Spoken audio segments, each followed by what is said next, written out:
Modalverben. In dem heutigen Video erkläre ich dir die 6 deutschen Modalverben. Können, müssen, sollen, dürfen, wollen und möchten.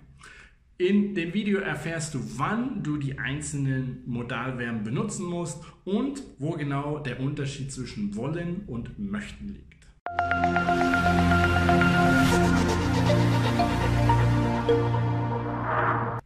Hallo, mein Name ist Jan und ich bin dein Lehrer hier auf Easy Deutsch, dem Kanal für deutsche Grammatik. Heute geht es um die Modalverben. Als erstes, was ist eigentlich ein Modalverb? Ein Modalverb ist immer ein Verb, das zusammen mit einem zweiten Verb steht, dem sogenannten Vollverb. Dabei wird das Modalverb konjugiert und das Vollverb steht im Infinitiv am Satzende. Und das Modalverb, wie es der Name Modal schon sagt, hat einen Einfluss auf die Handlung. Es ändert die Art und Weise, also die Modalität, wie die Handlung durchgeführt wird, aber nicht die Handlung selbst. Die einzelnen Modalverben haben dabei unterschiedliche Bedeutungen. Bevor wir auf die ganz exakt eingehen, schauen wir uns aber noch an, was du bei der Wortstellung mit Modalverben beachten musst. Fangen wir mit dem Modalverb müssen an. Als erstes nochmal kurz die Konjugation. Das ist ich muss, du musst, er, sie, es muss und im Plural alles regelmäßig und im Präteritum ist es auch regelmäßig. Darauf gehe ich jetzt nicht näher ein. Das solltest du schon kennen, wenn du mich verstehst. Es sollte hier mehr um die Verwendung der Modalverben gehen. Schauen wir uns also jetzt die Verwendung von müssen an. Als erstes für eine Notwendigkeit. Julia muss in die Schule gehen, der Fußballspieler muss hart trainieren. Ich muss für meine Arbeit Deutsch lernen. Es gibt hier also keine andere Möglichkeit, als das zu tun. Es ist notwendig, das zu tun. Außerdem für Befehle und Aufgaben. Du musst jetzt dein Zimmer aufräumen. Ihr müsst die Pizza essen. Sie müssen den Vertrag unterschreiben. Also hier ist das wieder eine Form, den Imperativ zu vermeiden. Erinnere dich, Imperativ ist eigentlich immer unfreundlich auf Deutsch. Das hier ist jetzt nicht besonders freundlich, aber besser als den Imperativ zu benutzen, also auch hier wieder die Möglichkeit, einfach den Imperativ zu umgehen. Außerdem kannst du eigentlich jedes Modalverb und damit auch müssen für Vermutungen nutzen. Und müssen beschreibt dann immer eine hohe Wahrscheinlichkeit, dass man richtig liegt. Also hier bei über 90%, wie zum Beispiel, der Schal müsste Maria gehören. Das zum Beispiel als Antwort auf, wem gehört dieser Schal? Das bedeutet, ich bin mir so zu 99% sicher, dass der Schal Maria gehört. Anderes Beispiel, das Haus muss 30 Meter hoch sein. Hier als Antwort auf, wie hoch ist wohl dieses Haus? Da bin ich mir zu 100% sicher, dass das Haus 30 Meter hoch ist. Der Unterschied hier ist, das ist ganz normal Indikativ und das ist Konjunktiv 2. Konjunktiv 2 bringt ein klein bisschen Unsicherheit mit rein, aber mit dem Modalverb müssen wirklich nur ganz, ganz minimal. Schauen wir uns als nächstes das Modalverb können an. Hier wieder die Konjunktion. Ich kann, du kannst, er, sie, es kann und ansonsten regelmäßig. Und die Verwendung ist vor allem als Erlaubnis oder Verbot. Zum Beispiel, du kannst hier nicht parken, bedeutet, es ist verboten. Unser Sohn kann heute Computer spielen, bedeutet, ich habe es ihm erlaubt. Also hier ist die Erlaubnis bzw. das Verbot von etwas. Außerdem kannst du können als Fähigkeit oder Unfähigkeit benutzen. Du kannst schnell rennen, sie kann nicht gut kochen, ich kann Klavier spielen. Bedeutet, ich mache das gut oder eben nicht so gut. Drittens, die Möglichkeit oder Unmöglichkeit von etwas beschreiben. Du kannst nicht immer gewinnen, Menschen können nicht fliegen, Max kann mit meinem Auto fahren. Bedeutet, es ist möglich oder eben nicht möglich, unmöglich. Genau das beschreibt hier können. Als viertes kannst du können auch als Vorschlag benutzen. Hier wird das Ganze häufig auch mit dem Konjunktiv 2 benutzt. Wir könnten heute ins Kino gehen. Ich kann dir helfen. Du könntest ihr ein Geschenk kaufen. Hier wird der Konjunktiv 2 benutzt, einfach um es noch höflicher klingen zu lassen. Es ist aber an sich nicht notwendig. Außerdem kannst du eine höfliche Bitte damit formulieren und hier dann zwingend mit Konjunktiv 2, damit es höflich wird. Könntest du mir bitte helfen? Könnte ich noch ein Bier haben? Könnten Sie mir einen Gefallen tun? Das sind einfach ganz höfliche Fragen oder Bitten. Und auch hier kannst du eine Vermutung äußern. Aber hier ist die Wahrscheinlichkeit, dass du richtig liegst, eher gering, nämlich bei unter 50%. Zum Beispiel, wo ist deine Freundin? Ich weiß es nicht. Sie könnte bei einer Freundin sein. Kommen wir nun zum Modalverb wollen bzw. auch möchten, denn beide haben die gleiche Bedeutung. Hier nochmal die Konjugation.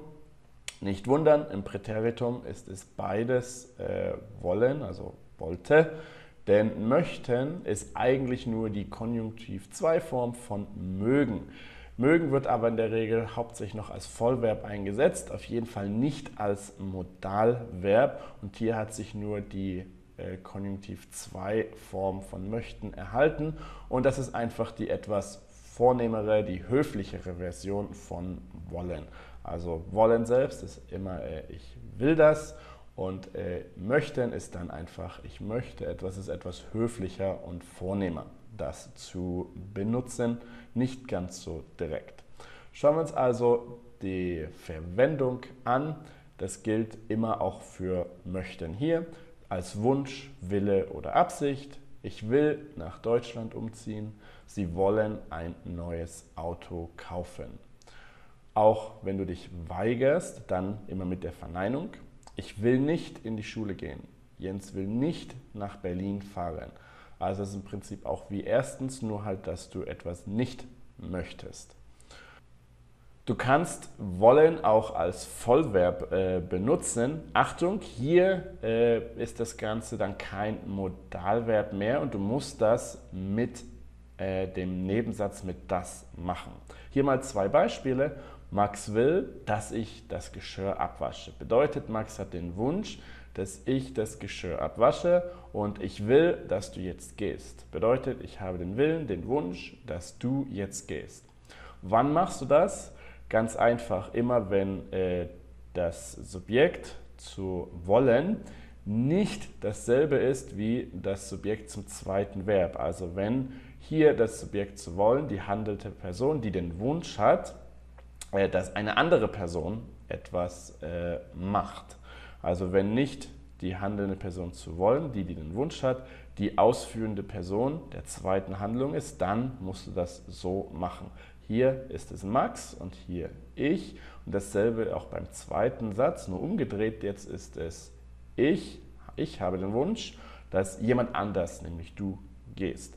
Das ist hier der Unterschied und immer dann, wenn das passiert, wenn du den Wunsch hast, dass jemand anderes etwas macht, dann musst du genau diese Variante hier benutzen und dann ist wollen kein Modalverb mehr.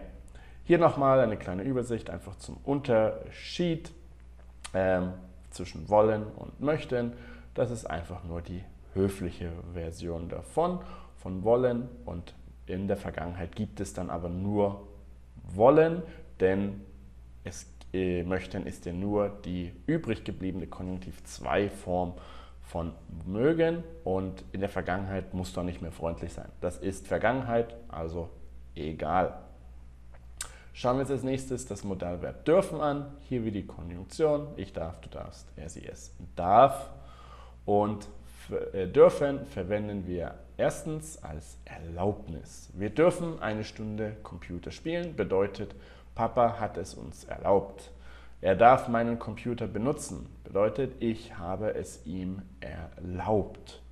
Außerdem natürlich für das Gegenteil als Verbot, dann immer mit Verneinung. Wir dürfen heute nicht Computer spielen. Bedeutet, Papa hat es verboten. Er darf meinen Computer nicht benutzen. Ich habe es verboten. Und dürfen kannst du auch, wie die anderen Modalverben, als Vermutung benutzen. Hier dann mit dem Konjunktiv 2. Und das hat dann eine hohe Wahrscheinlichkeit, dass man richtig liegt. Der Konjunktiv 2 hier ist obligatorisch. Also du musst ihn benutzen, um das Ganze als Vermutung zu benutzen.